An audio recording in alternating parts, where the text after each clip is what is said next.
que la maneja, hablando de parámetros que pudiéramos decir que los 110 años pudieran ser, bueno, pues una cifra alcanzable en la modernidad, cumpliendo una serie de requisitos que estamos todos deseando escuchar.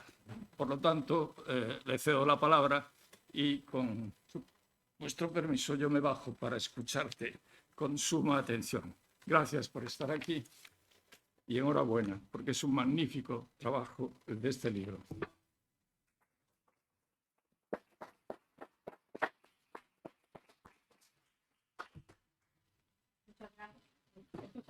¿Sí? Espera. Un poco más. No. Ah.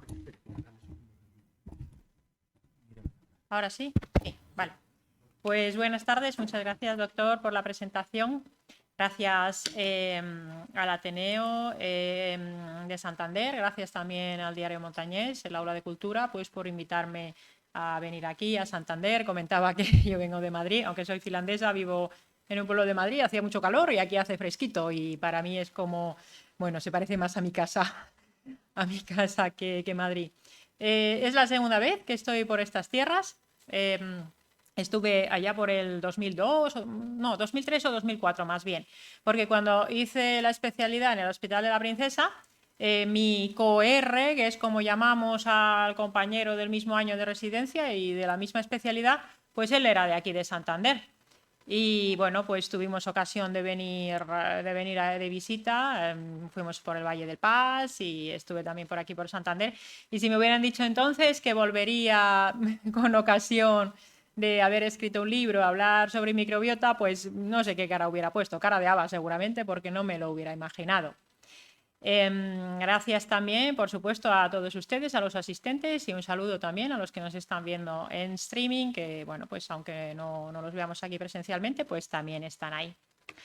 Dicen que cuando se... Bueno, y gracias también, por supuesto, a mi editorial, a Alienta Editorial y a Planeta de Libros, pues porque estamos en un momento muy complicado y todo lo que es hacer la promoción del libro ha sido un poco locura porque ha sido casi todo online.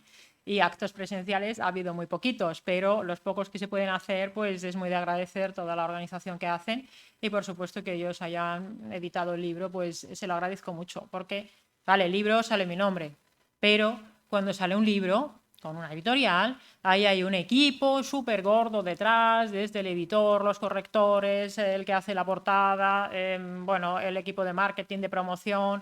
Entonces, es un trabajo en equipo, que aunque todos esos otros nombres no salgan, porque, bueno, pues al final la autora soy yo, pues sin todos ellos no podría existir el libro. Y, bueno, pues hay que apoyar también las editoriales de papel, el libro en papel. Yo soy una gran lectora y lo que es el libro en papel es especial y bueno, pues me hace especial ilusión que tanta gente me enseñe cómo lee y cómo subraya el libro. Así que también mi reconocimiento a todo ese equipo que bueno, pues están detrás de mí y que me han apoyado siempre. Bien, dicen que cuando se empieza a dar una ponencia, una conferencia, una charla, pues que hay que contar una historia. Yo podría contar historias que cuento también en el libro, de cómo una vez que fui a dar una charla, pues estaba empezando con un catarro y esnifé unos probióticos, esto lo cuento en el libro, luego alguno me pregunta qué es lo que tomaste, yo también me lo quiero tomar eso para no coger el catarro. O podría contar cómo cuando me reincorporé al hospital, en la primera ola en el hospital de Vallecas, en todo ese tsunami del COVID que tuvimos en Madrid en marzo del año pasado, cómo un día cometí un error y entré pues, en unas habitaciones sin ponerme las gafas de protección con todo lo que era aquello entonces y fui inmediatamente, aparte de lavarme la cara, me tomé pues una cantidad de probióticos inmensa y lo cierto es que en todos esos 6 meses pues no me llegué a infectar. Eso lo cuento en el libro. Pero hablar historias sobre mí yo creo que no es tan interesante, así que vamos a hablar sobre la microbiota. Y la historia de la microbiota es también la historia de todos ustedes, de todos vosotros. Si miráis a quien tengáis al lado o a quien tengáis detrás, podéis mirar, porque por mirar no hay problema, pues todos, y aunque yo no se los vea a ustedes, aunque no se los vea a vosotros, todos nosotros tenemos un aura.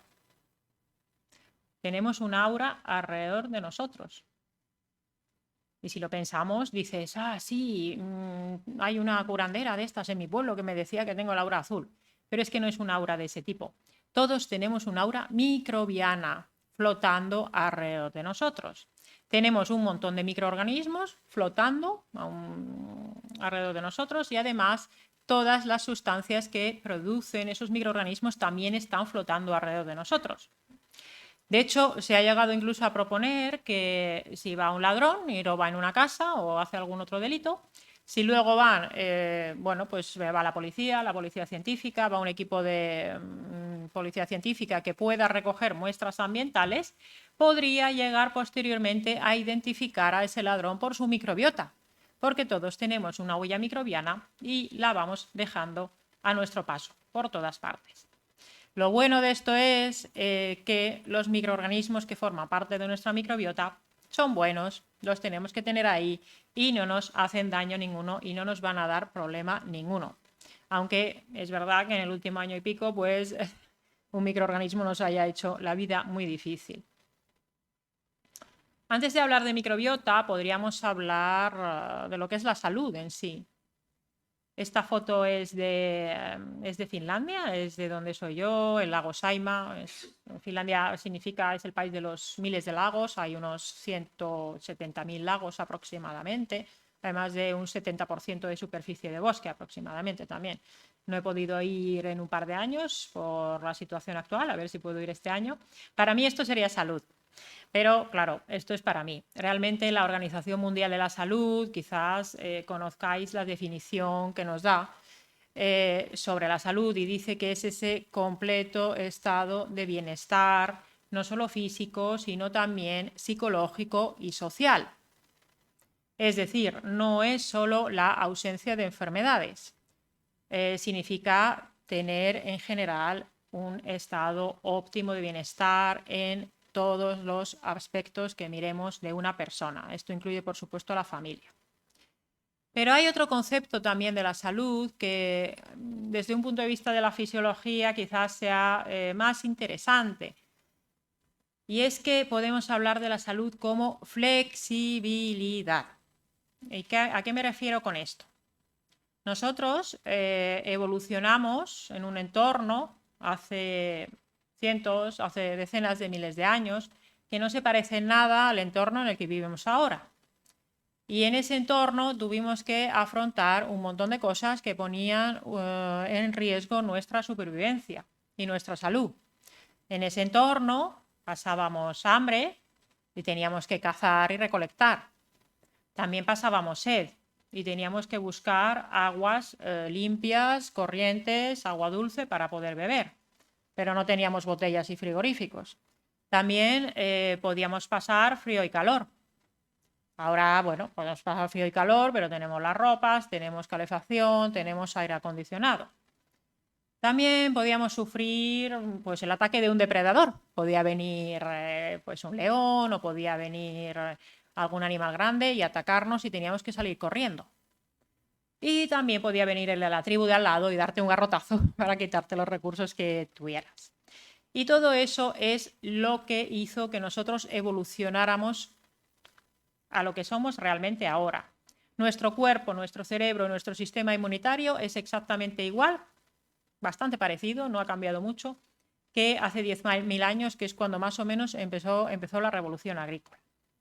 En ese entorno, que vivíamos en entornos naturales, también teníamos una microbiota, aunque no éramos conscientes de ello. Comíamos una gran variedad de plantas, estudiando cazadores-recolectores actuales y también por análisis de registros fósiles, se piensa que hemos llegado a comer hasta 3.000 plantas diferentes. Y eso nos daba una variedad también de microbiota muy grande. Además, todo eso que nos ponía en riesgo nuestra supervivencia, todo eso se llaman factores estresantes, son estresores. Y nuestro cerebro es el que resuelve los estresores y nuestro sistema inmunitario los de otro tipo, cuando tenemos una infección o una lesión. Entonces, evolucionamos en un entorno que no se parece nada al actual. Y nuestro cerebro sabía qué hacer cuando había hambre, cuando había sed, cuando hacía frío, cuando hacía calor. Y nuestro sistema inmunitario sabía qué hacer cuando había infecciones, para ponerse en marcha e intentar solventar esa infección, y si no la solventabas, pues a lo mejor te morías.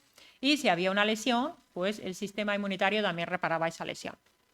Pero ahora vivimos en un mundo muy diferente. La mayoría de la gente vive en entornos urbanos, esto en nuestra sociedad. Ya no solemos, esto siempre en nuestra sociedad, ¿de acuerdo? No estoy hablando de los campos de refugiados de Sudán del Sur.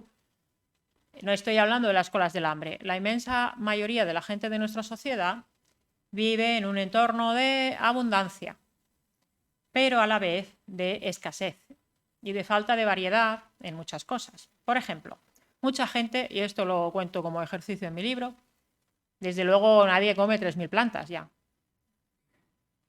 Podemos hacer un ejercicio y ver realmente cuántos alimentos diferentes comemos a lo largo de una semana. En particular los niños muchas veces pues comen muy poca variedad. Y si hacemos un registro, pues quizás apuntaríamos 20 alimentos. Trigo, y da igual cómo lo proceses, es trigo al final, es una única planta. Leche, y da igual que lo fermentes de muchas maneras, al final es un único producto. Cerdo, ternera, lechuga iceberg, maíz, tomates y atún de lata. Y ya comí pescado porque el atún de lata es pescado. Entonces, vivimos por un lado en un entorno donde ya no tenemos esa variedad de alimentación y esto empobrece nuestra microbiota. Pero es que además tenemos otra serie de estresores que nuestro cerebro no sabe qué hacer con ellos. Tenemos hipotecas a 30 años o a 40, atascos, tenemos pandemias y las medidas contra la propia pandemia. Tenemos terrorismo, que muchas veces, aunque ya no haya tanto terrorismo, es peor casi el miedo al propio terrorismo que el terrorismo en sí, ¿verdad? Ya dicen que nos pasamos el 90% de la vida preocupándonos por cosas que nunca llegan a pasar. En fin, tenemos una serie de estresores que nuestro cerebro no reconoce en un ambiente que no se parece en nada a aquel en el que evolucionamos y en el que aprendimos a sobrevivir, y además con una falta de variedad de alimentos y además con una falta de movimiento, porque ahora podemos comer 5 veces al día y no tenemos que movernos prácticamente nada para conseguir ese alimento. Y todo esto nos trae consecuencias sobre nuestra salud.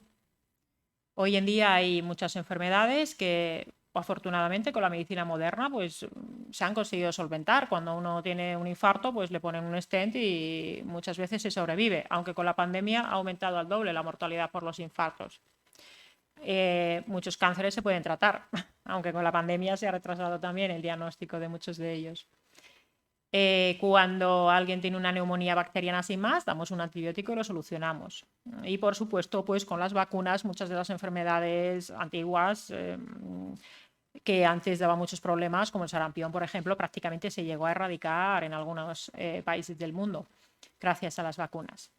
Sin embargo, nuestro estilo de vida actual, bueno, pues nos predispone a tener cierto tipo de enfermedades que antiguamente pues no teníamos.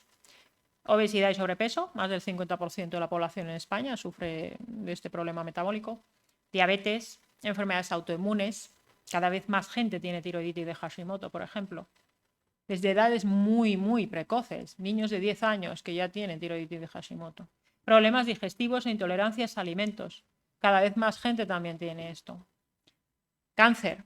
Se estima que 1 de cada 3 personas en Europa tendrá un cáncer en algún momento de su vida. Trastornos neurodegenerativos. Y muchas de estas enfermedades no tendríamos por qué tenerlas. Son enfermedades que devienen en gran parte de nuestro estilo de vida. Obviamente, yo no voy a proponer que nadie se vaya a una cueva a vivir como en la época paleolítica, porque tampoco se trata de eso, pero sí sería conveniente ver qué podemos hacer mejor para no enfermar tanto. Y ahora veremos qué tiene que ver la microbiota con todo esto. ¿Quién sabe lo que es la microbiota?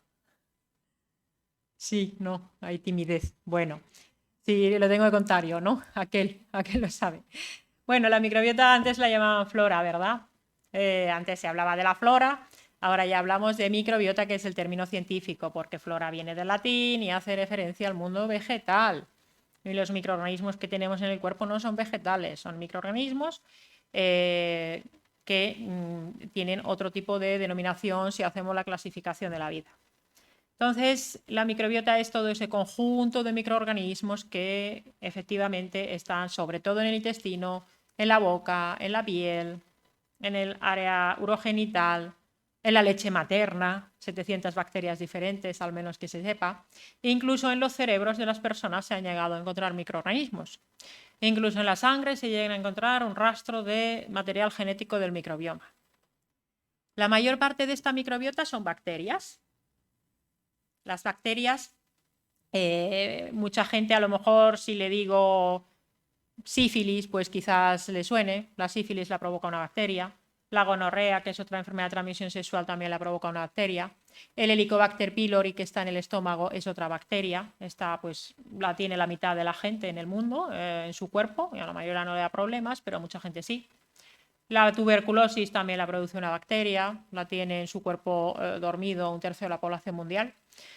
Me podría poner a enumerar un montón de bacterias. Yo me he dedicado mucho tiempo a infecciosas y es verdad que las bacterias nos pueden producir muchas enfermedades. Pero lo bueno es que hay miles y miles y miles de especies bacterianas que no son para nada malas, que forman parte de nuestra microbiota y hacen un montón de funciones positivas para nuestro cuerpo. Esa es la mayor parte de la microbiota, las bacterias. Luego tenemos también arqueas. Las bacterias son seres de una sola célula y no tienen núcleo. Por eso se llaman procariotas. Luego están las arqueas, que antiguamente las clasificaban dentro de las bacterias, pero ahora realmente son un dominio propio. Tienen características parecidas a las bacterias, pero otras características parecidas a nuestras células. Se llaman arqueas porque son unos seres vivos muy antiguos y se pueden encontrar en un montón de sitios donde extraña que haya vida. Por ejemplo, en muchos lugares de estas termas de azufre, también en la fosa de las Marianas, en muchos lugares donde uno no esperaría encontrar vida. Y podemos clasificar a los seres humanos según que tengan arqueas o no en su intestino, en gran cantidad. La gente que tiene muchas arqueas en el intestino muchas veces está estreñida y además tiene muchos gases, porque las arqueas producen metano, como las vacas. Entonces las arqueas también forman parte de la microbiota. Son otro de los actores que podemos encontrar aquí. Luego tenemos otro tipo de microorganismos en los que no suele pensar la gente habitualmente cuando hablamos de microbiota o ni siquiera piensan que puedan ser buenos, pero lo cierto es que es así. Por ejemplo, tenemos los hongos. Los hongos, que hay también diferentes tipos. Si dejáis un pan de estos durante un tiempo y aparecen esas manchas verdes, esos son hongos. La gente cuando se le pone la lengua blanca, cuando han tomado un antibiótico, o las mujeres con la cándida, eso también son hongos. Pero lo cierto es que la mayoría de los hongos que tenemos en el cuerpo, ya sea en el intestino o en la boca, no nos dan problema ninguno, siempre y cuando estén en equilibrio con el resto de la microbiota. Luego hay también protozoos. Los protozoos realmente ya son como protozoo, realmente lo dice el propio nombre etimológicamente, son como pequeños animales de una sola célula. Y son muy interesantes porque realmente pueden incluso llegar a modificar nuestra conducta. A lo mejor sabéis todos quién es Elon Musk, ¿verdad? Elon Musk, el de Tesla, este genio loco, ¿verdad? Me parece a veces el malo de las películas de James Bond. Pues Elon Musk hace poco dijo que el toxoplasma es un protozoo que mucha gente tiene en su cerebro y no le produce problema ninguno, está ahí dormido, salvo que te bajen mucho las defensas, como pasa en el VIH con esta de SIDA. Pues ese toxoplasma en el cerebro parece que puede modificar nuestra conducta, igual que modifica la conducta, por ejemplo, de las ratas. Y se sabe que la gente que tiene un toxoplasma, aunque no tenga otros síntomas, pues puede tener conductas sexuales un poco peculiares o ser un poco más arriesgados de lo normal porque tienen una alteración en la dopamina, que es un neurotransmisor del cerebro.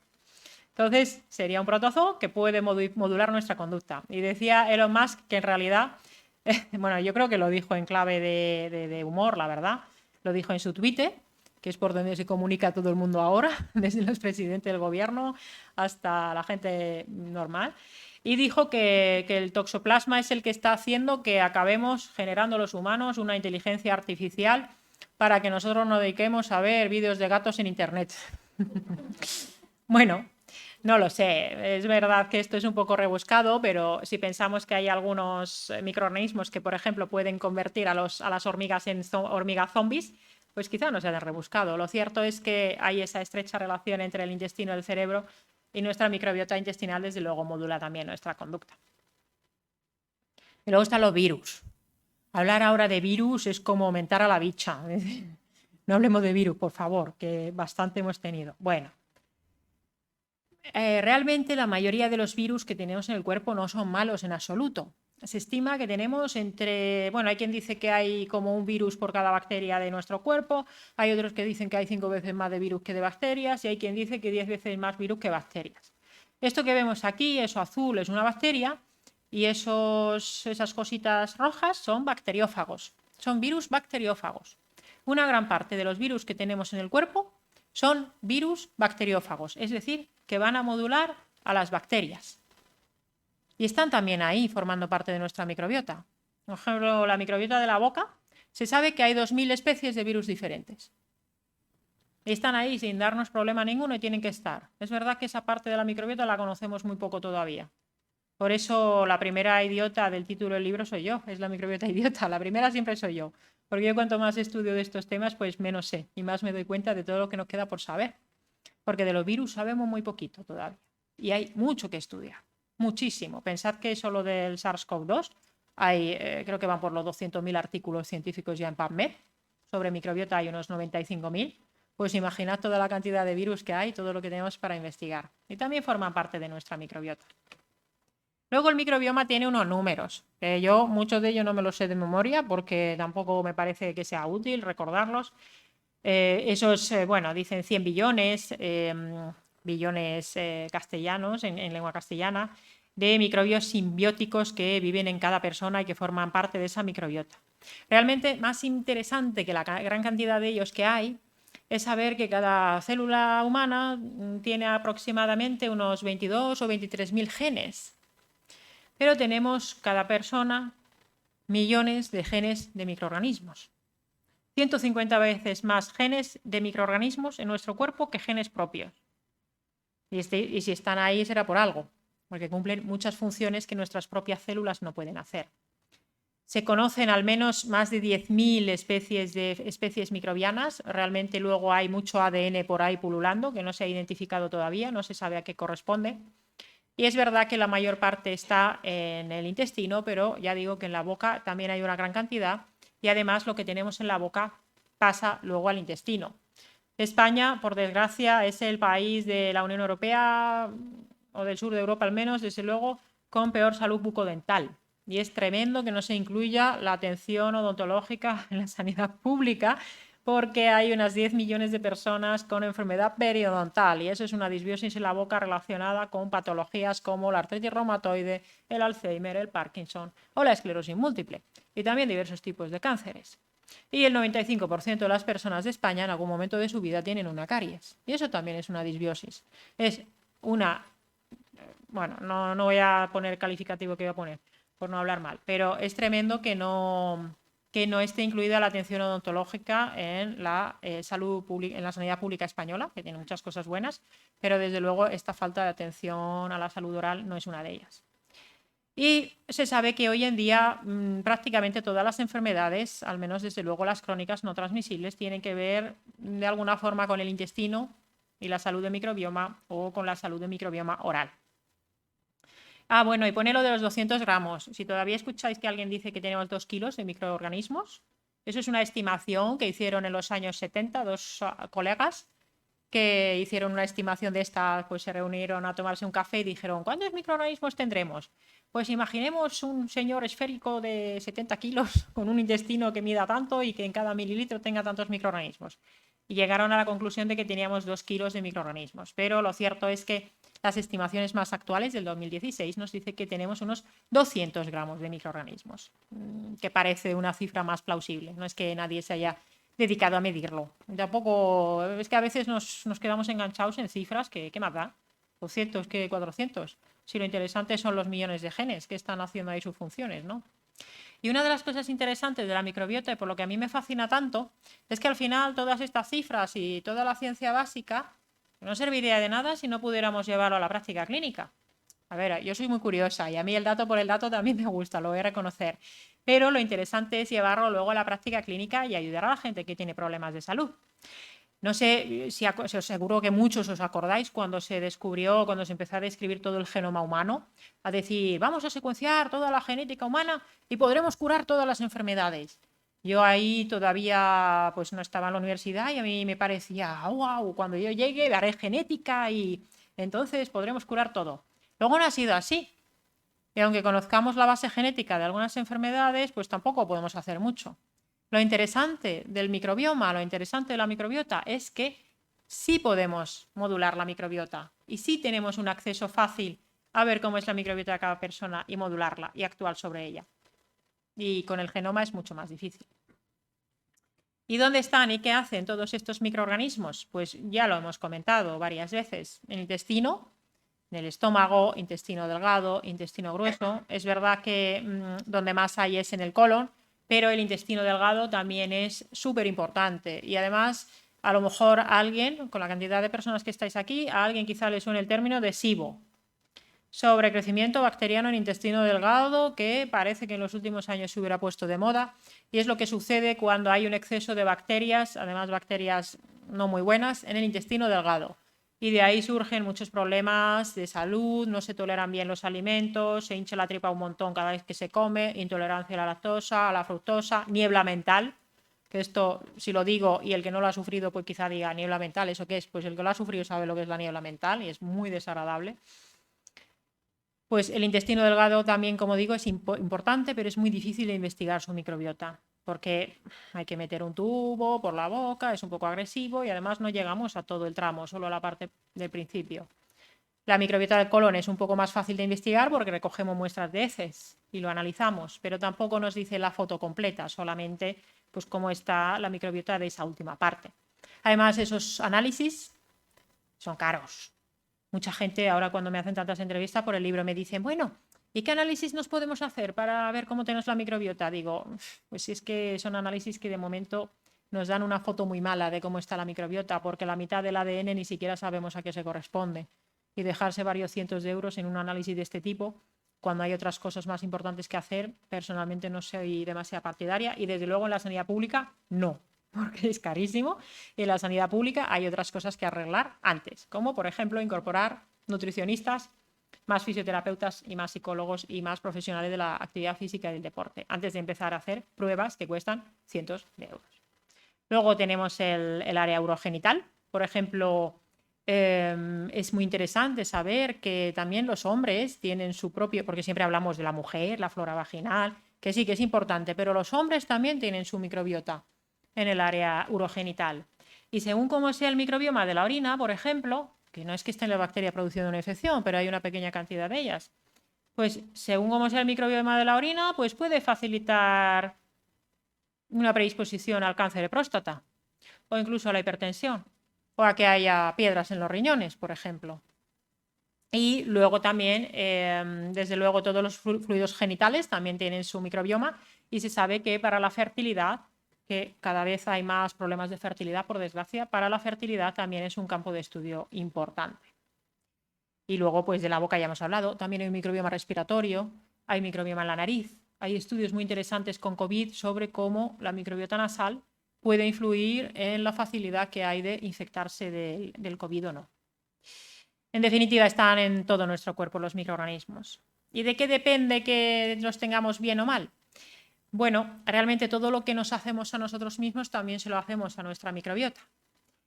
No es lo mismo nacer por cesárea que por parto vaginal. En algunos sitios ya a los niños, a los bebés que nacen por parto por cesárea, cogen unas gasitas, los impregnan en los fluidos de la madre y se los pasan al bebé pues para que adquiera algo de esa microbiota materna que por la cesárea no ha conseguido. La leche materna, la lactancia materna exclusiva hasta los 6 meses es fundamental para programar bien la microbiota del bebé. Y luego realmente, aunque la OMS diga que la lactancia prolongada es a partir de, hasta los 2 años, realmente la lactancia prolongada antropológicamente, pues sería dar el pecho hasta que empiezan a salir los dientes definitivos y se empiezan a caer los de leche, hasta los 5 o 6 años. Y esto lo digo y parece que es una cosa rara, pero antropológicamente esto es así.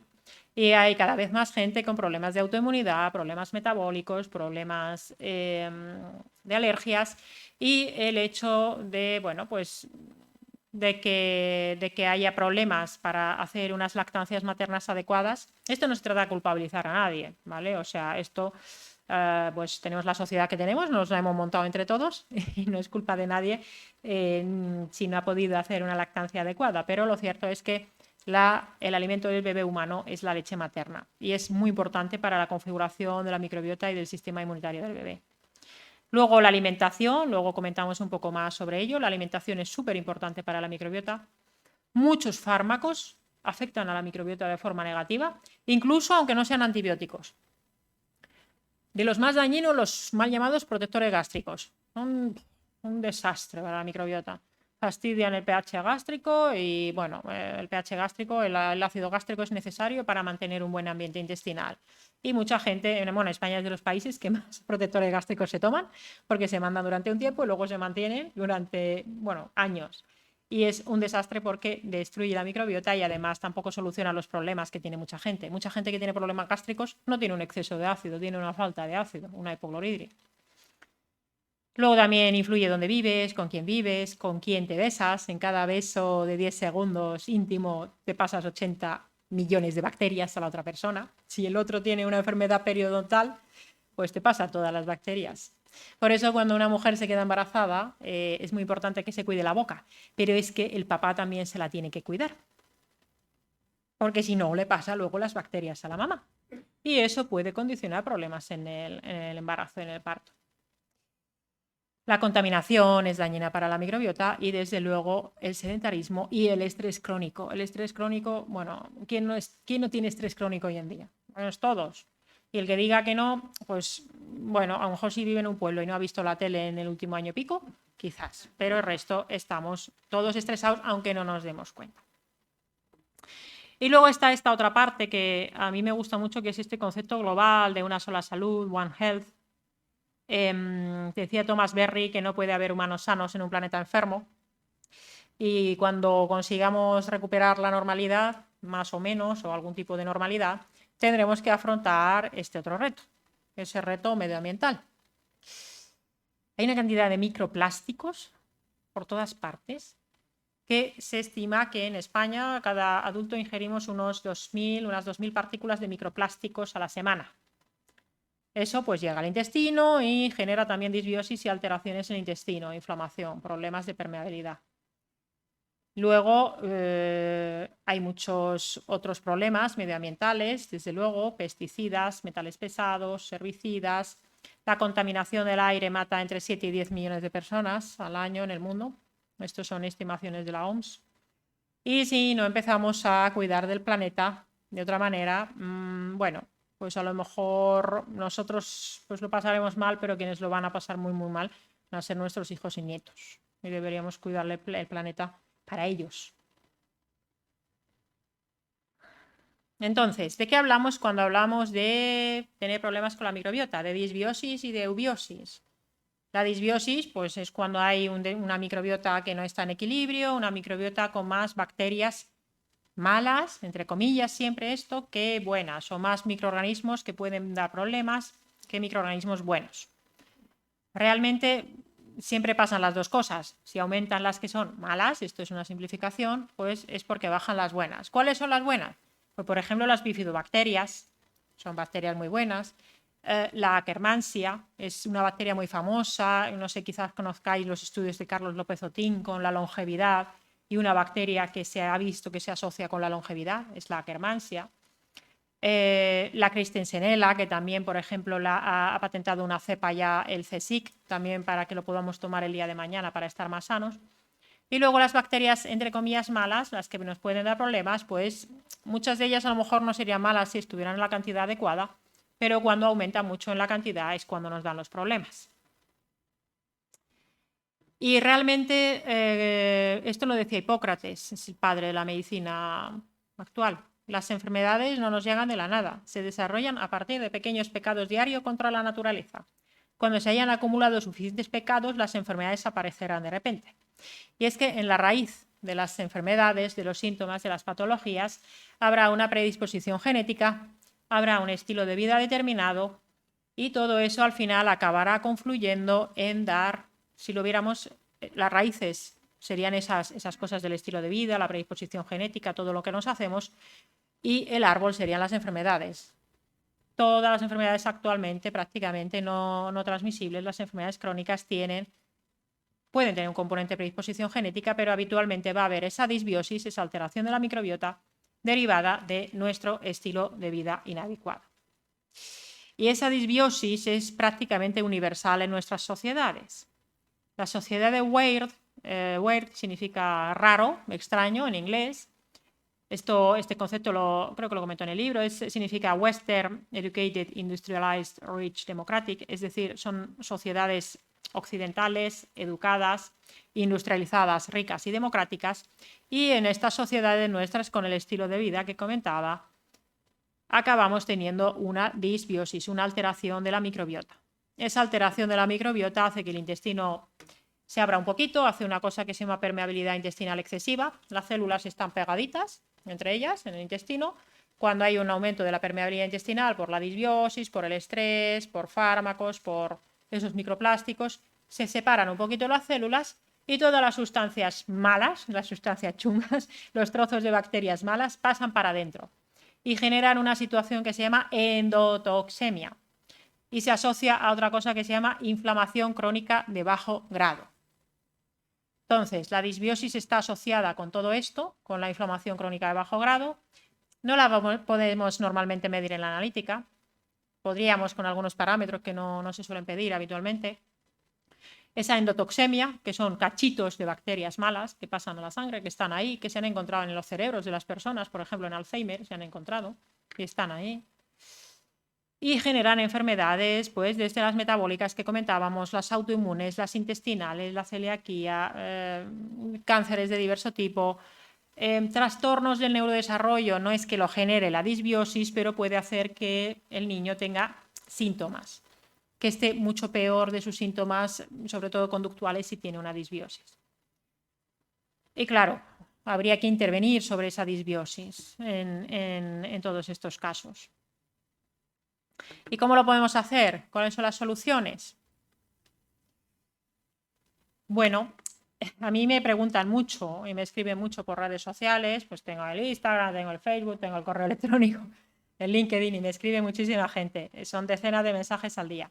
Y mucha gente pues me cuenta sus problemas de salud y tienen muchos problemas. Y la gente me suele preguntar, ¿y qué probiótico me tomo? Pues lo primero que yo no lo sé, porque cuando yo paso una consulta, bueno, ahora no paso primeras, pero cuando las pasaba, pues la primera consulta es 1h30, 2 horas. Y luego aún así me tengo que pensar a ver qué le doy, si es que le doy algún probiótico, si es que empezamos por ahí. Y la mayoría de la gente pues no se da cuenta de que es ese estilo de vida que nos ha enfermado lo primero que tenemos que solucionar. Porque si tú le clavas un cuchillo a alguien y no retiras el cuchillo, tampoco vas a curar la herida. El ejercicio físico, la actividad física, el deporte es fundamental. Vivimos en una sociedad súper sedentaria. Los jóvenes, los niños son cada vez más sedentarios. Entonces, si uno va al gimnasio 3 veces en semana, no sirve de nada si está sentado el resto del tiempo. De lo que se trata es de levantarse cuando estás sentado cada media hora, moverte un poquito, dar esos 10 o 15.000 pasos al día, idealmente, aunque ha salido un artículo que dice no hace falta dar 10.000 pasos. Bueno, sí que hace falta. Nos tenemos que mover más. O sea, estar todo el rato sentados no es bueno. Y hacer ejercicio de fuerza. Sobre todo las mujeres también, ejercicio de fuerza, por favor. Y cuantos más años vayamos cumpliendo, más ejercicio de fuerza. El músculo es salud. Y deberíamos buscar un concepto que dice, creo que se llama Diego Martinelli, un doctor argentino, que habla de buscar la salud crónica y hacernos antifrágiles. No tanto fuertes, sino hacernos antifrágiles, porque con la edad perdemos capacidad de recuperación y nos vamos haciendo frágiles. Y nunca es tarde para empezar a hacer ejercicio, moverse más. Necesitamos más contacto con la naturaleza, con espacios verdes y espacios azules de aguas naturales, que es donde hemos evolucionado, y no tanto espacio gris, que es el cemento, el asfalto, el hormigón, las zonas industriales. Y luego, desde luego, los ritmos circadianos. Hay un libro que está escrito por el doctor Barceló, aquí, de la Universidad de Cantabria, de Santander, que se llama Hicimos la luz y perdimos la noche. Y es un libro fantástico que explica cómo nos pasamos los días metidos en interiores sin casi exposición a la luz solar y por la noche estamos con un montón de luz. Esto nos fastidia los ritmos circadianos y en prácticamente todas las patologías crónicas hay una alteración del ritmo circadiano. Estar conectado a todas horas con los móviles nos enferma. Y lo han hecho muy bien, porque ahora mismo, si hubiera un apagón de internet, o si nos quitaran el móvil, tendríamos un problema incluso más gordo que con el virus del COVID. Nos han hecho súper dependientes de la tecnología. Y deberíamos ser capaces de desconectar más y controlar esos ritmos circadianos. Y luego está esto, está el coco. Muchas patologías pues tienen asociada a un estado de estrés crónico, trastornos, bueno, problemas psicoemocionales que son muy difíciles de reconocer y de admitir como que tienen que ver con las patologías.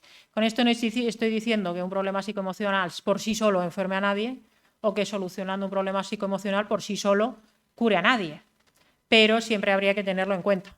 Por ejemplo, para un caso de obesidad, habría que ir antes al psicólogo que al nutricionista. Porque hay que hacer un cambio y al ser humano no le gusta nada cambiar hábitos y hay que conseguir energía para ese cambio de hábitos. Y por supuesto la alimentación. La alimentación, que en España pues tiene posibilidades fantásticas para hacer una alimentación basada en verdura fresca, de proximidad, de temporada, pues con algunos tubérculos, con fruta, con frutos secos y con productos del mar, que aquí también lo tenéis cerca, que tienen esos ácidos grasos omega 3 fantásticos, súper necesarios para el organismo. El ser humano adulto no debería comer más de 2 o 3 veces al día, habitualmente. Comer 5 veces al día nos enferma. Y los cereales no deberían estar en la base de la pirámide alimentaria para la mayoría de la gente, con lo poco que nos movemos. Y si alguien lo quiere preguntar más a fondo, podemos hablar de ello. Hay bastante evidencia científica sobre esto. Las verduras en la base, pienso que la mayoría de la gente estará de acuerdo en que desde luego serían un gran avance. Y luego, pues por supuesto, desde la medicina de precisión, una medicina predictiva, personalizada, podemos hacer otro tipo de intervenciones, como pues hacer una intervención dietética personalizada, utilizar prebióticos, que es fibra, pero en formato pues encapsulado, usar probióticos, que son microorganismos vivos, que van a tener un efecto beneficioso en nuestro organismo, utilizar simbióticos, que es la combinación de un probiótico con un prebiótico. Podemos utilizar paraprobióticos, que estos son probióticos que no están viables, están muertos, pero aún así tienen un efecto beneficioso. También se llaman probióticos fantasmas. Podemos usar posbióticos, que son sustancias producidas por los probióticos, como el butirato, súper famoso. A veces, si hay muchas bacterias malas en el intestino, en la boca, desde luego, en la enfermedad periodontal, habrá que usar antibióticos, aunque diré que yo, que me he tirado la vida haciendo infecciosas y usando antibióticos farmacológicos, cada vez utilizo más los antibióticos herbáceos, que para la modulación de la microbiota son mucho más interesantes que los antibióticos farmacológicos. Son cosas como el aceite de orégano, un antibiótico súper potente que mata incluso bacterias súper resistentes como la Klebsiella pneumoniae Oxa 48, que es un bicho muy malo, hospitalario, súper fastidioso, y este aceite de orégano es capaz de influir sobre ello. Está publicado en Nature. Esto. Luego tenemos los BCT, que son trasplantes de consorcios bacterianos, que cogemos 30 bacterias buenas y las metemos de forma personalizada. Y los trasplantes de microbiota fecal, que es que cogemos la microbiota de una persona sana, cogemos las heces, bueno, se hace un proceso, no voy a describir, es muy desagradable, lo hace en un polvillo y se puede meter por vía endoscópica inferior o en una cápsula y ponérsela a una persona que tenga una enfermedad determinada. Pero a día de hoy solo se puede hacer el trasplante de microbiota fecal en una situación que es la infección por el Clostridium difficile. Y además hay que saber que hoy en día la legislación y las guías de práctica clínica no obligan a analizar la microbiota del donante. Y se han dado casos de gente que, bueno, pues han donado sus heces y al cabo de un par de meses han empezado con una enfermedad y ya tenían la microbiota alterada. Y le han pasado su microbiota alterada al receptor. Yo esto no me lo haría si no fuera por cuestión de vida o muerte, porque ya digo, cuando se hace una secuenciación del material genético de la microbiota de alguien, pues no sabemos todo lo que hay ahí. Luego tenemos los fagos, que son esos virus que pueden afectar a las bacterias.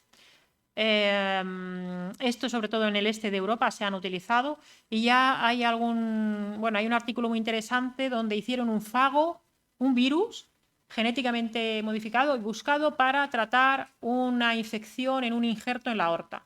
Era un señor que tenía un tubo en la aorta porque se le había tenido un problema en la aorta, le pusieron ese tubo y se había infectado por una bacteria muy mala que se llama Pseudomonas aeruginosa, muy resistente. Le dieron antibióticos y el señor no salía para adelante y además operar eso era muy complicado. Pues le buscaron un fago concreto que atacara a esa bacteria y consiguieron salvarle la vida, junto a los antibióticos que también los dieron a la vez. Es un campo súper prometedor para luchar contra las bacterias malas en el futuro. Luego tenemos el CRISPR, que es la edición génica. Podríamos editar el genoma de nuestro microbioma. Probablemente sea mucho más seguro que editar nuestros propios genes. Y luego hay mucha investigación en pequeñas moléculas y péptidos que también podemos utilizar en un futuro en enfermedades muy concretas donde haya una alteración muy concreta de la microbiota. Como es una charla breve, pues tampoco he podido profundizar mucho más, pero lo que sí que quería transmitir es que realmente nuestra salud al final está mucho en nuestras manos y que la mayoría de las cosas que podemos hacer para estar más sanos en realidad son gratis. Porque comer hay que comer, entonces qué mejor que comer sano, ya que hay que comer de todas maneras. La actividad física no tenemos por qué gastarnos dinero en ella.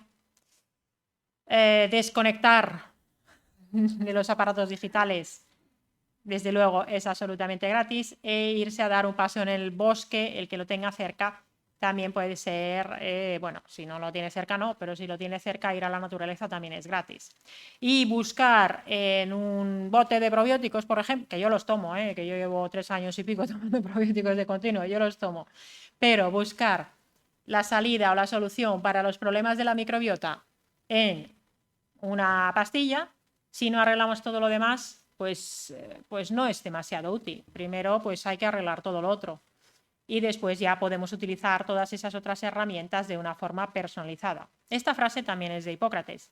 A quien desee la salud, primero hay que preguntarle si está dispuesto a suprimir las causas de su enfermedad y solo entonces será posible ayudarle. Me parece pues una buena máxima, desde luego, y por eso sería tan importante empezar a hacer más medidas de prevención, insisto, desde la sanidad pública, incorporando, yo soy médico, pero pienso que en la sanidad pública hacen falta muchos otros profesionales que no están prácticamente, y que son los nutricionistas, que son los psicólogos, que son los profesionales de la actividad física y el deporte y más fisioterapeutas y desde luego odontólogos. Porque hay gente que tiene dinero y puede ir a todos estos profesionales, pero hay mucha gente que no puede. Y al final aquí nos encontramos con que el determinante socioeconómico acaba siendo uno de los principales factores que te van a determinar si puedes estar sano o no.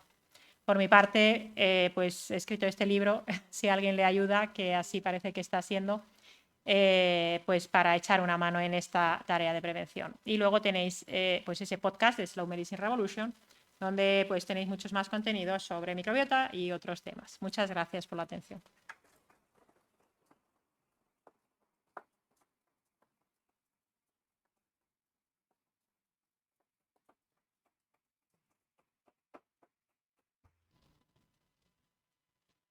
Bueno, seguramente habrá muchas preguntas para la doctora Arponen. Antes de nada, sí me gustaría recordarles que mantengan la disciplina anti-COVID en la salida y sobre todo si luego conversan con la doctora o si en la firma de libros pues se agrupan, procuren mantener la distancia, que a veces nos relajamos sin darnos cuenta. Pues comenzamos cuando ustedes quieran, después de esta interesantísima exposición en este campo. Sí.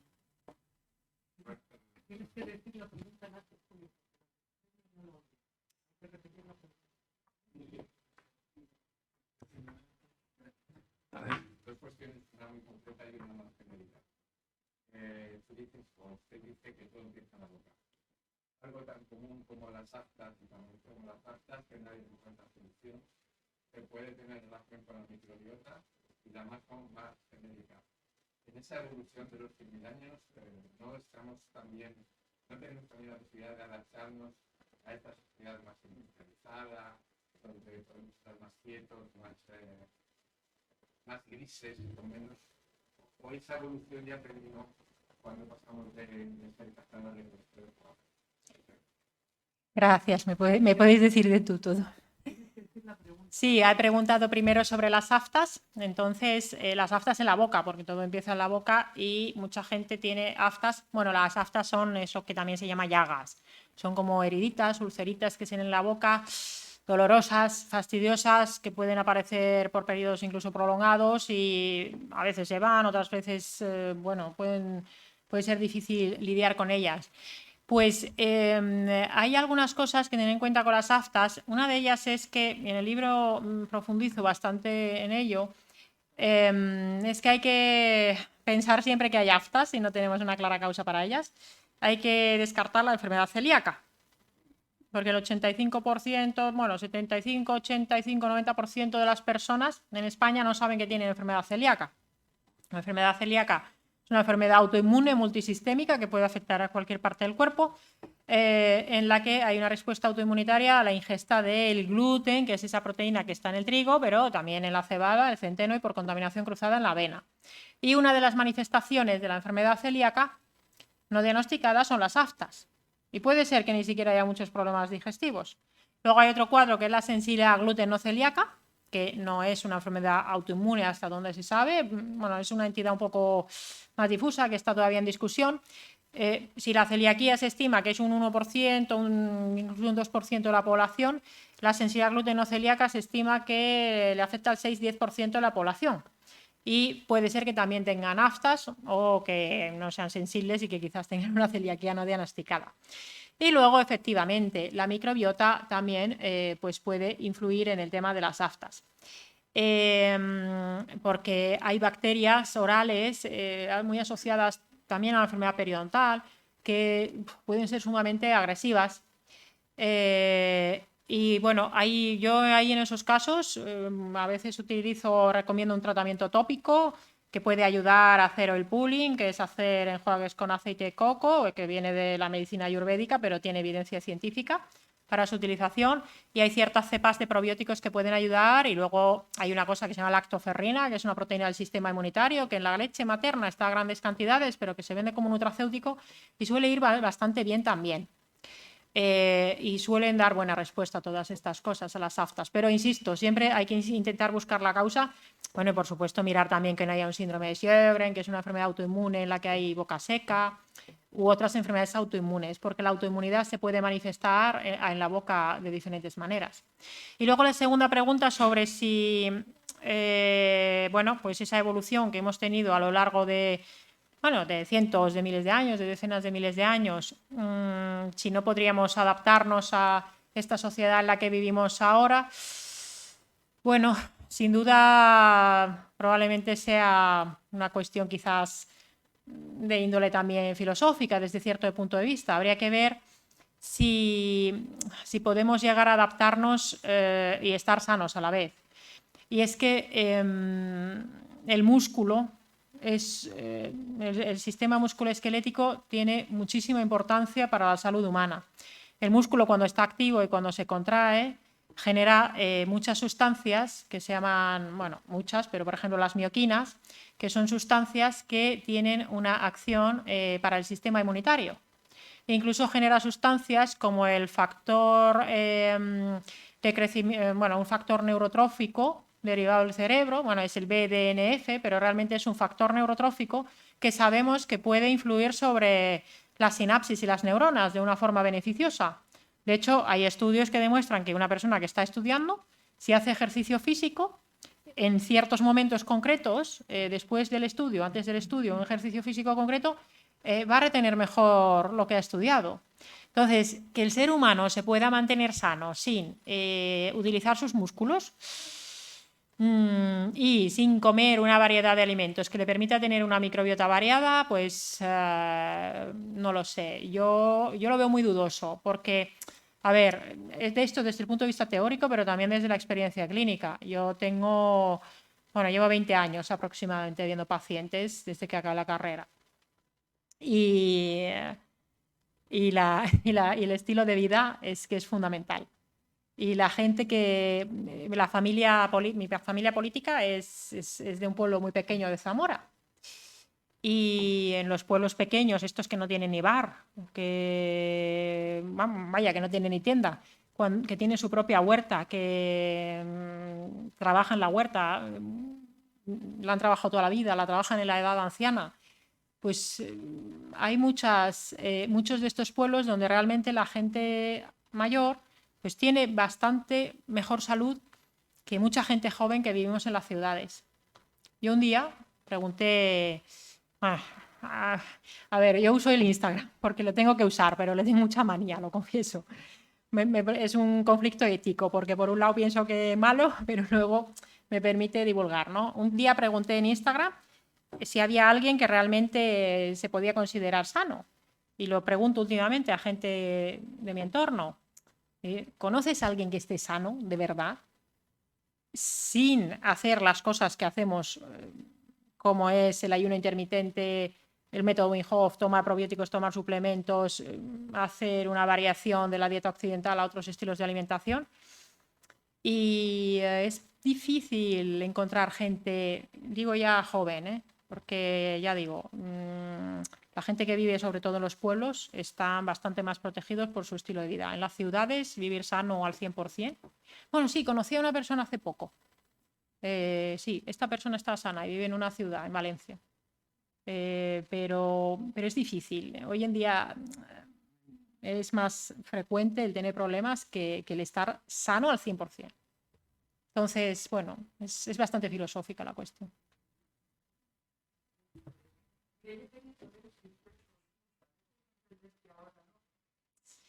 No, yo, a ver, por comentar un poco de mi trayectoria, yo soy internista y luego me dediqué. Sí, sí. Ah, sí, que sí paso consulta. Yo soy internista, me dediqué luego muchos años a las infecciosas y cuando empecé a interesarme por la alimentación y el estilo de vida, pues lo empecé a aplicar en el hospital un poco. Fui estudiando cada vez más y luego lo intenté aplicar cada vez más en el hospital. La sanidad pública española ya digo que es estupenda, pero para este tipo de enfoques quizás pues no sea lo más adecuado, que es por lo que cogí la excedencia. Inicialmente pasaba a consulta privada, ahora solo hago revisiones porque, bueno, pues me parece más interesante dedicarme a la docencia y la divulgación, que pienso que puedo ayudar a más gente.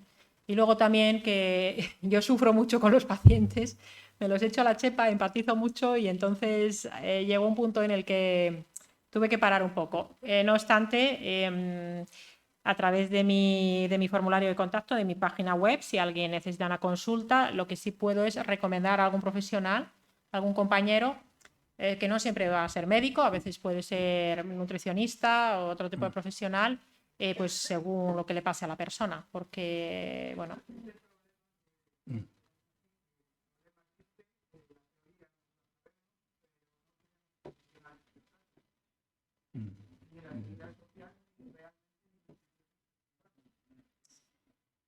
Sí.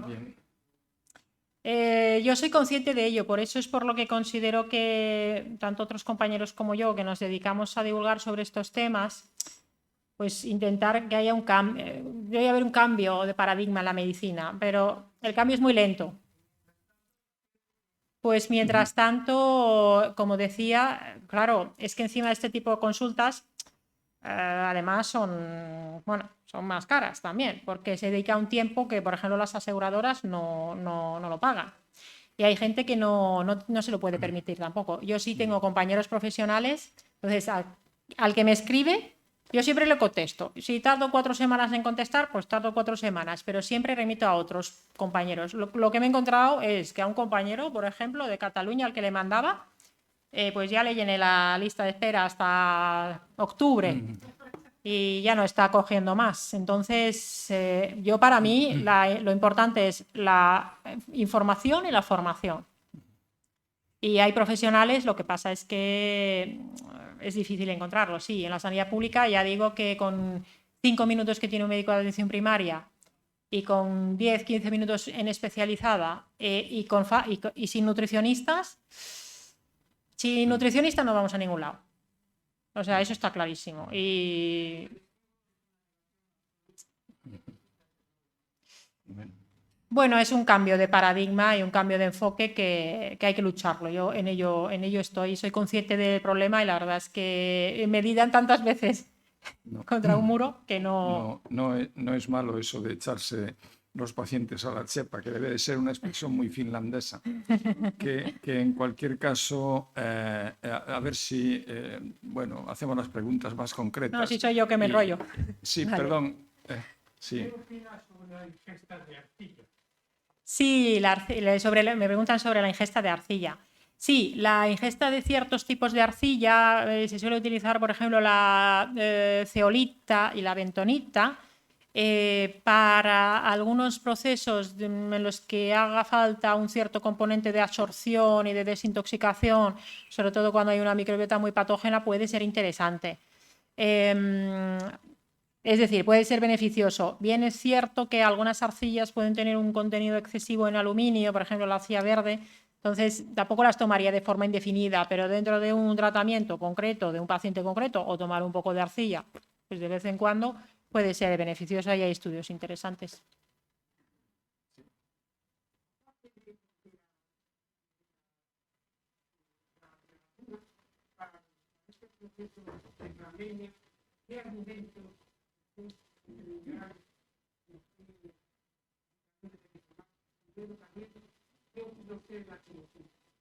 ¿De la qué? La timosina, que es un péptido, creo, sí.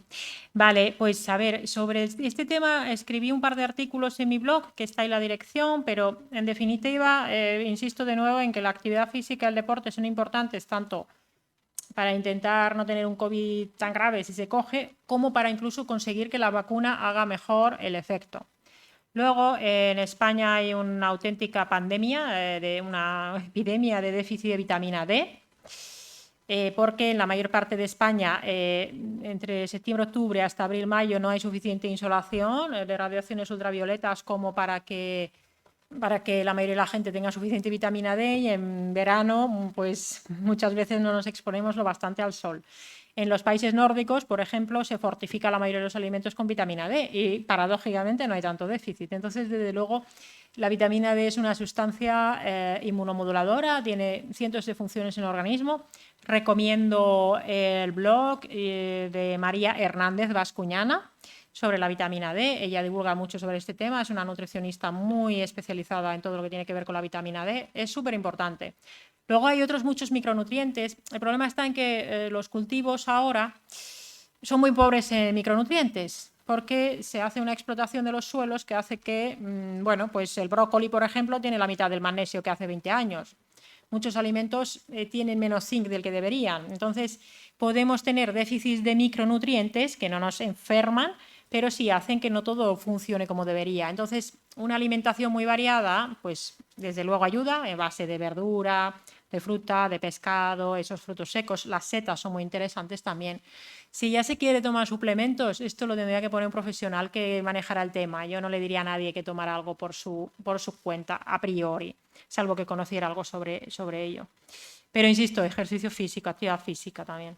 Y la timosina, si no me equivoco, la verdad creo que es un péptido inmunomodulador, pero la última vez que lo miré me parecía que era difícil de conseguir, que no sé si no lo había en España. La verdad es que me quedé ahí porque no lo miré más a fondo, porque hay algunos péptidos interesantes que son algunos intravenosos y algunos son orales, pero al no estar disponibles aquí, la verdad es que no los miré más a fondo. Lo volveré a mirar.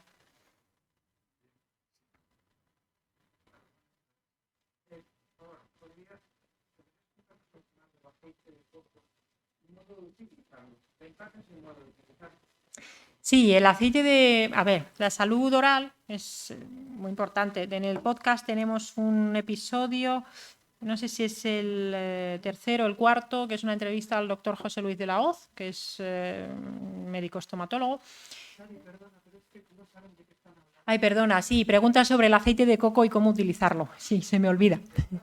Sí, ventajas y cómo utilizarlo. Entonces, el aceite de coco, realmente, al igual que el aceite de oliva, es un aceite que tiene un efecto antimicrobiano, es decir, contra los microorganismos patógenos, contra los que producen enfermedades o, por ejemplo, enfermedad periodontal, pero respeta a los microorganismos buenos, a los que no nos hacen daño y a los que tenemos que tener.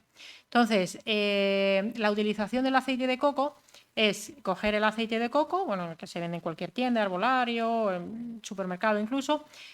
Si hace frío está en formato sólido, entonces se coge una cucharadita pequeña, se pone en la boca y con el calor de la boca ya se queda líquido. Y entonces hay que hacer un enjuague, pues pasarlo por toda la boca, hacer incluso una gárgara. A ver, dicen que 20 minutos. Es claramente es excesivo, no lo haces porque es muy pesado, ¿no? 5 minutos pueden ser suficientes. ¿Cuándo se hace? Lo ideal es hacerlo en ayunas por la mañana y también se puede hacer por la noche antes de ir a dormir. Entonces se hace ese enjuague por toda la boca. Se podría tragar realmente, porque de todas formas estamos tragando saliva continuamente y ese aceite de coco, si hay una disbiosis, un desequilibrio en el intestino, pues también va a hacer efecto en el intestino. Pero hay gente que le da un poco de... bueno, no le resulta agradable. Entonces se puede escupir, pero siempre en la basura, porque si no se solidifica en la tubería y te la lia parda, te hace ahí te atora el fontanero luego. Entonces, para enfermedad, para prevención sobre todo de salud oral viene muy bien. Hacerlo más de 2 o 3 veces por semana, es que te cansas. Entonces, hacerlo un par de veces por semana me está muy bien. De todas formas, habría que empezar yendo, pues sobre todo ahora en el año del COVID, muchos dentistas, pues ha habido un parón ahí y solo atendían urgencias. Hay que hacer una revisión pues en el dentista, mirar si hay problemas de enfermedad periodontal, una limpieza en condiciones y luego ya utilizar lo de los enjuagues con el aceite de coco en prevención. Es muy interesante, además que no es agresivo para la microbiota oral, porque muchos pastas de los colutorios comerciales, fijaros que los colutorios comerciales, estos que venden, no voy a decir marcas, matan las bacterias buenas. Y hay un tipo de bacterias que transforman los compuestos nitrogenados de los alimentos en óxido nítrico. Y sabemos que si con los colutorios dentales matamos esas bacterias buenas, nitrato reductoras, puede incluso llegar a aumentar la tensión arterial, porque el óxido nítrico es súper importante para la salud cardiovascular. Y es un efecto muy curioso. Los colutorios comerciales deberían estar prohibidos. Es que no los tenían ni que vender, porque matan las bacterias buenas y si un dentista no lo ha mandado, no se deberían utilizar. Y si hay alguien que lo fabrica, pues lo siento, pero es lo que hay. El aceite de coco es barato, sí. Bueno, no vas a utilizar una gran cantidad. El aceite de oliva también vale, ¿eh? Lo que pasa es que, como viene la Ayurveda y ellos no tienen aceite de oliva, los estudios están hechos con el de coco. Pero en España, viendo aceite de oliva, sin problema ninguno, se puede usar el de oliva. Añadir algo. En la boca hay digamos, un sistema autónomo bactericida. Por lo tanto, cuando las cosas no funcionan y una infección se instala en un afta, por ejemplo, que hablábamos antes, o en las encías, casi siempre está ayudado por una bacteria anaerobia. Por lo tanto, están mal los colutorios, están bien las pincelaciones. Y es una manera de pelear a veces simplemente con agua oxigenada, funciona, sí. contra una zona localizada. Porque la boca tiene un sistema autónomo de limpieza a partir de la lisina muy, muy importante. De hecho, pocas veces se nos infecta la boca si no hay alguna cuestión ya antigua en la base del diente, en la encía o en una amígdala, por ejemplo. Por eso decimos lamerse las heridas. La saliva tiene tiene muchas sustancias antiinfecciosas, pero hay una cosa, y esto lo cuento en el libro, en el capítulo de la boca. El estrés crónico cambia la composición de la saliva. Bueno, sabes, cuando estás nervioso se te pone la boca seca, ¿no? Estás ahí. Pues esto, de forma crónica, con un estrés crónico mantenido, cambia la composición de la saliva y favorece también la enfermedad periodontal.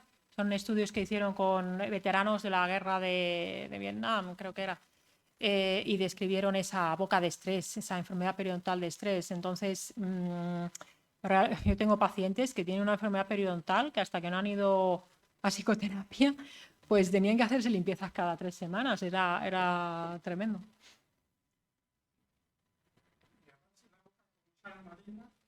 Sí, el doctor de la OZ, bueno, preguntan sobre lavarse la boca con sal marina. El doctor de la OZ, en esa entrevista que le hice, comentaba que también le entrevistó Marcos Vázquez de Fitness Revolucionario, que si no lo conocéis también os lo recomiendo, y su libro, por ejemplo, Saludablemente, pues decía de hacer los enjuagues con agua y, bueno, con agua de mar o con agua y sal y sin más, y hacer así el enjuague si se quería hacer.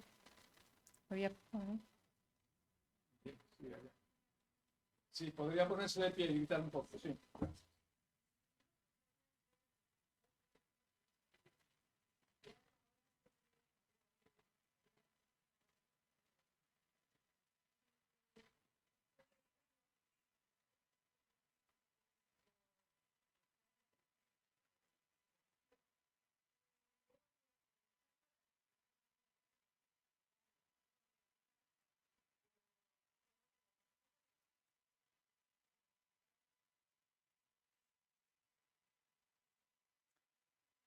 A ver, muchas gracias por la pregunta. Pregunta que una persona que antes comía las 5 veces, pero a raíz del libro, pues ahora come 3 veces, pero que entre en esos momentos que antes comía y que ahora no come, pues que tiene algo de ansiedad.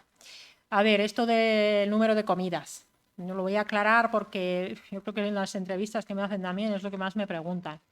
Realmente no hay ninguna evidencia científica que respalde que el ser humano deba comer 5 veces al día.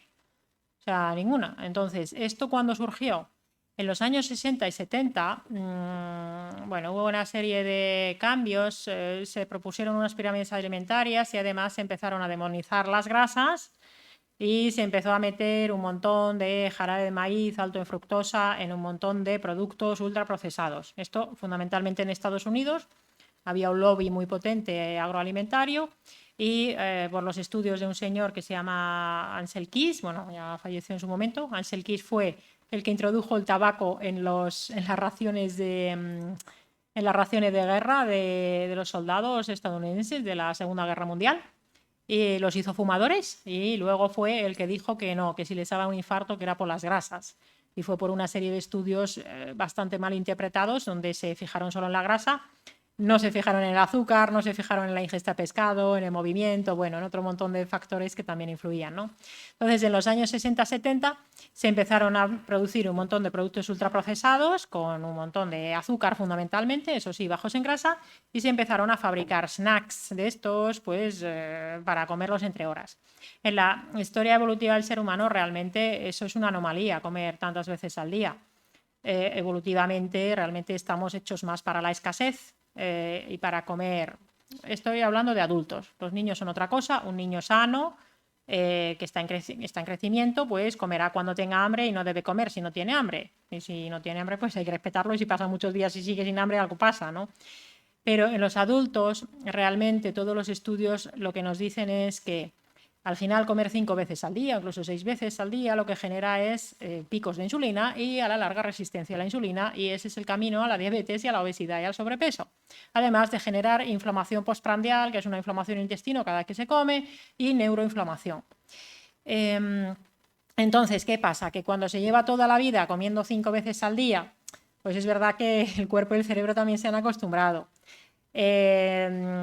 Hacer el cambio de 5 veces a 3 veces al día, es verdad que también habría que revisar un poco cuál es la composición de las comidas que se hace.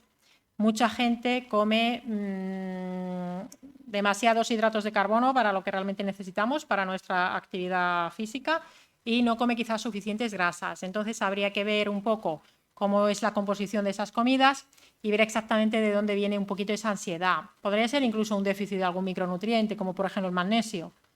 El magnesio está deficitario en el 50-75% de la población aproximadamente, genera estreñimiento, calambres, ansiedad, dolor de cabeza, insomnio, bueno, problemas cardiovasculares y demás.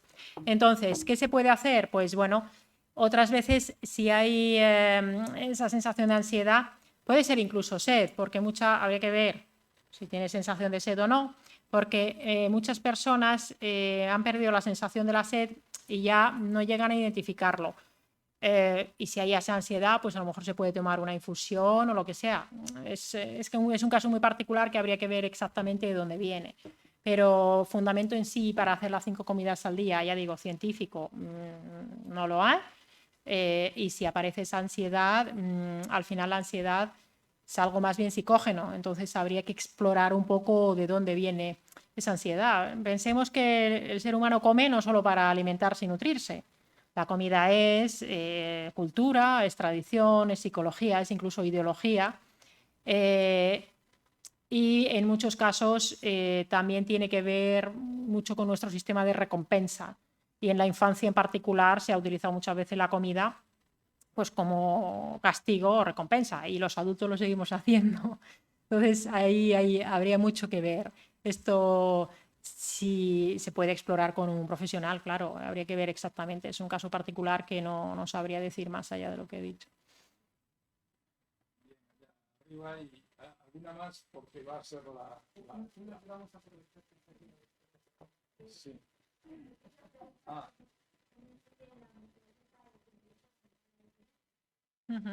Gracias.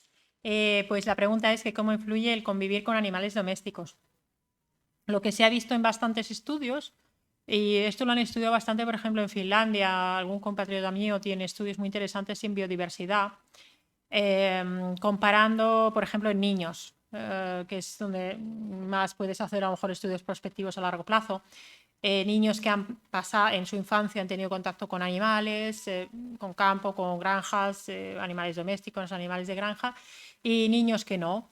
Y se sabe que tener esa convivencia, pues por un lado, desde el punto de vista de la microbiota, desde luego lo enriquece, y por otro lado, le da vamos a decirle que le da sentido al sistema inmunitario, que aprende a identificar pues las cosas extrañas que debe atacar y las cosas extrañas que no.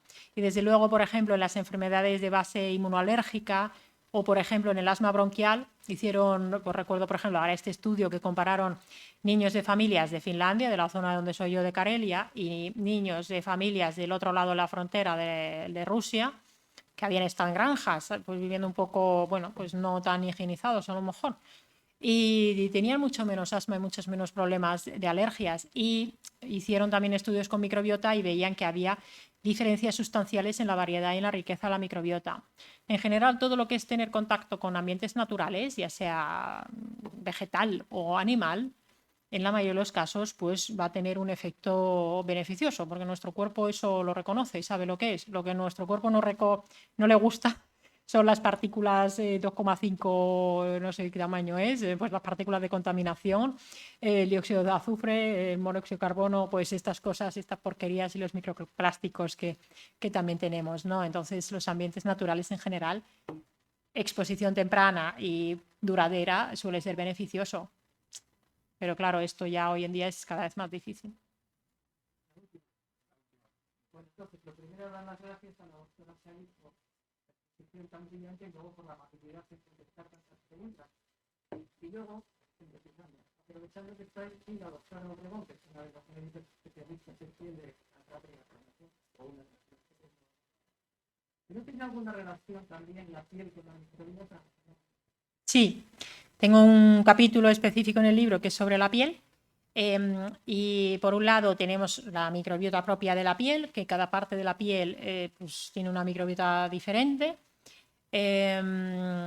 Además, no solo está en la superficie, se sabe que incluso en el tejido celular subcutáneo, que es capa profunda, la grasilla, vaya, ahí también hay microorganismos.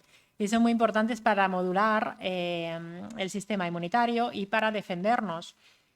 Por ejemplo, se sabe que en general es bastante más higiénica darle la mano, o que, por ejemplo, en un sitio donde están manipulando alimentos.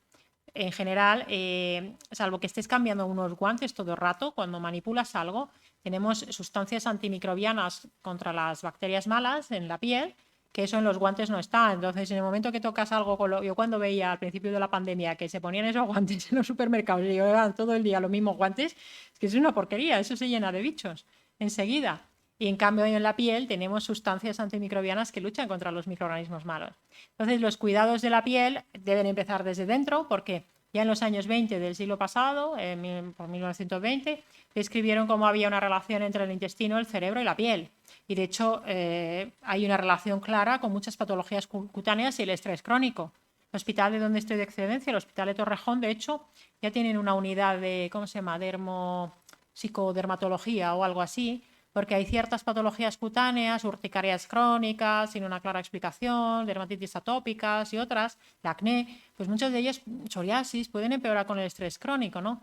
Y desde luego hay que tratar también el intestino. En España se han hecho estudios muy interesantes, por ejemplo, en psoriasis, de cómo se altera la microbiota intestinal y también la cutánea. Y aquí realmente una de las cosas, es que esto me lo pregunta mucho también, dice usted que no hay que lavarse tanto. A ver, nos tenemos que lavar, sí, sobre todo si estamos en una ciudad, pero lavarse no implica meterse en la ducha y restregarse con agua y jabón todo el cuerpo todos los días. Eso no es demasiado conveniente. La higiene de manos en ambientes urbanos sí pues es conveniente, con agua y jabón, mejor, porque además lo del gel hidroalcohólico nadie lo hace bien, porque eso hay que hacerlo de una manera determinada y no se hace bien, entonces te haces el daño pero no consigues el efecto. Entonces mejor agua y jabón. Luego las partes que huelen y las partes que nos huelen mal al final del día es por la microbiota, porque la microbiota cambia, produce unos metabolitos que huelen de una manera determinada según la microbiota que tengas. Entonces, la gente que huele raro, pues muchas veces es por su microbiota, no porque no se laven, ¿no? Entonces, lavarse las partes que huelen, pues eso sí, pero el resto del cuerpo con una agüita no muy caliente es suficiente para quitar un poco pues esa capa de contaminación que se nos puede haber depositado. Por lo demás, en general, la mayoría de la gente se lava demasiado. Y a los niños, por ejemplo, pues que a los niños no hay que lavarles tanto, porque no, es verdad, bueno, pues si se dan un agua, vale, pero echarles ahí potingues al final es lo peor. El aceite de coco para la piel también va muy bien. Sí. No tengo acciones en ninguna compañía de aceite, ¿eh? En la cocina, a ver, tiene mala fama porque tiene ácidos grasos saturados, pero lo cierto es que hay estudios que demuestran que, a ver, es interesante porque no se descompone, no se degrada, por un lado, pero hay que pensar también en términos de sostenibilidad. El aceite de coco no es un producto de aquí. En España está el aceite de oliva, que yo no veo ventajas en cocinar con el aceite de coco cuando tenemos el aceite de oliva, pero el aceite de coco como nutracéutico, es decir, tomadas en cantidades pequeñas para ese enjuague, o incluso tomar una cucharadita pues en una persona estreñida o que tiene disbiosis intestinal puede ser interesante. Pero yo para cocinar, más allá pues de hacer un chocolate casero, por ejemplo, que solidifica estupendamente, lo veo, bueno, pues un producto, es como ahora que se pone de moda la quinoa. Que la quinoa no es de aquí, es decir, porque hay que comer quinoa si tenemos otros productos de aquí, es más sostenible, ¿no? Entonces, porque algo se ponga de moda no quiere, es que es un superalimento. Bueno, las manzanas son de aquí también, son un superalimento, el aceite de oliva, más que eso, nada, o el tomate, o pues todo lo que viene del mar. Entonces, no porque algo sea exótico, venga de lejos, va a ser mejor necesariamente, ¿no?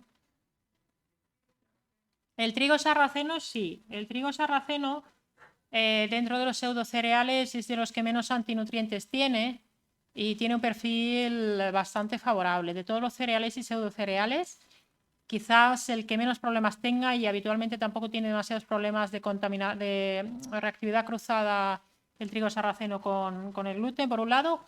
Y luego hay un problema con los cultivos mundiales, que son las micotoxinas. Entonces las micotoxinas son toxinas producidas por hongos que ni huelen ni saben a nada, no se ven, no se ve el hongo porque deja la toxina y luego desaparece.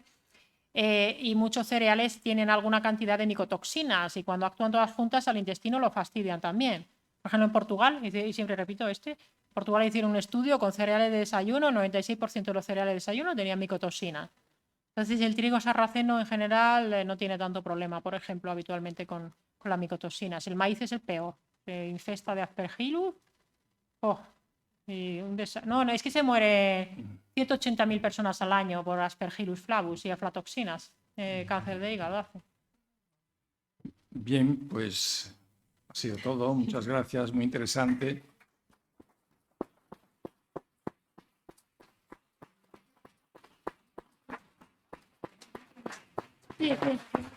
Bien, y todo. Le firme ejemplares.